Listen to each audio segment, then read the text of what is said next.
All right, y'all. Today we've got a couple of turbos. We're gonna unbox them and just kind of see what the differences are and how good of a deal we got. This one is from Max Speeding Rods. Neither one of these are sponsored in any possible way. This one came from Max Speeding Rods. This is basically like the cheapest sort of T3 turbo you can get. It's like 120 bucks. This turbo came from a company called CHEAPEST. I don't know if I'm saying that right, but CHEAPEST Racing. He's just popped up on eBay, and I was looking at some turbos for a possible project for the channel. This is a clone of a popular turbo. I think it's a GTX 3582. So anyway, we're gonna pop these open. Let's get into it. We're gonna take a look at the turbo from Max Speeding Rods. Again, this is like basically a no-name turbo. Like, it's not a GT anything, or it's just like universal T3 turbo. So let's dig into this box and see what we got. So just starting off here, we've got some pretty nice expandable foam packaging, holding everything in there real good.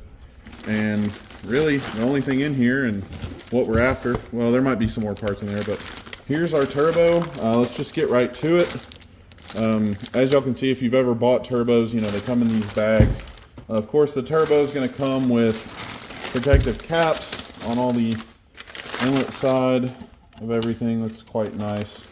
Check that out, y'all. I mean, pretty good quality machine work on this thing. It's a journal bearing turbo, but I mean, it spins nice and clean. I don't know if y'all can see that, but that's just straight out of the box. Looks really nice. We've got a little bit of, like, I don't know, residue in here, but for the most part, the turbo looks pretty good. It's kind of got a nice color to it. Everything's really oily, y'all, too. So like they got these housings and everything oiled down quite nicely to make sure nothing rusts in the packaging. Check that out. There's our T3 divided inlet.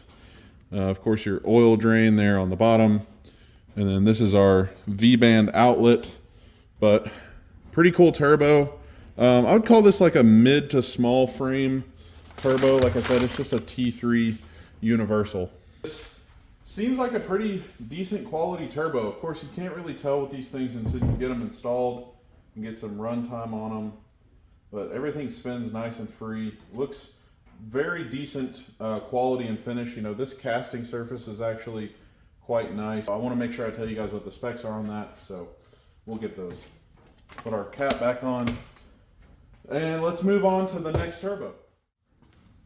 All right, y'all, next up, we've got our turbo from CHEAPEST Racing. Again, this is a copy of the GTX 3582. I'll post specs on the screen for you guys to see kind of what the size and everything is on this turbo. Opening up the box here, same deal. We've got the expandable foam. That's pretty typical. Of course, the important part here. So, like we did on the last one, we'll pull out our turbo and harden all the racket here.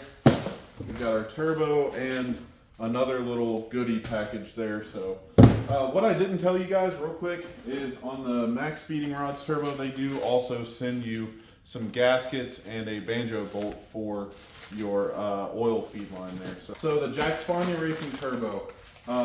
This turbo was about 450 bucks. All right, y'all, so we got the bag off of the turbo, and right off the bat, this turbo is a little bit lighter and feels a little bit smaller overall than the other one. And one thing I'm noticing too right off the bat is that this company actually puts protective covers on all of the entrances here. You got your oil and water feed.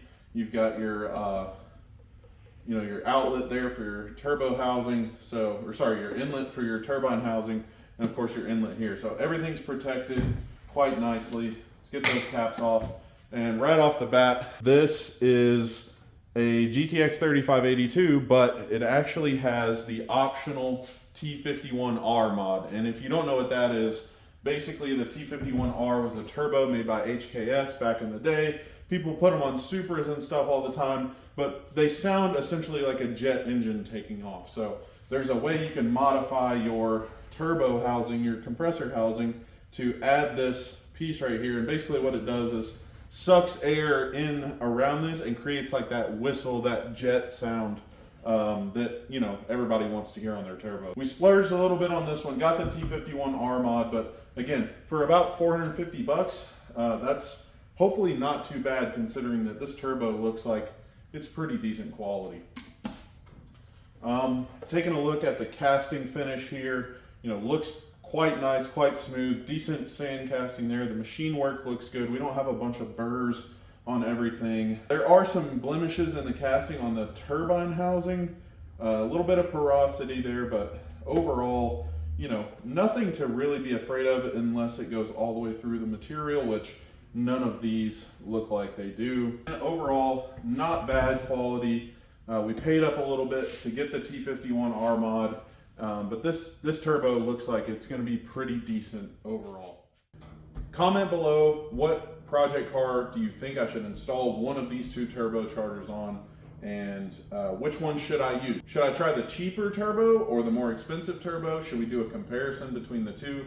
Drop a comment below, hit like, hit subscribe. Let me know which of these turbos you want to see on which project car, and we'll see if we can make that happen. Thank you for watching. Y'all have a good one.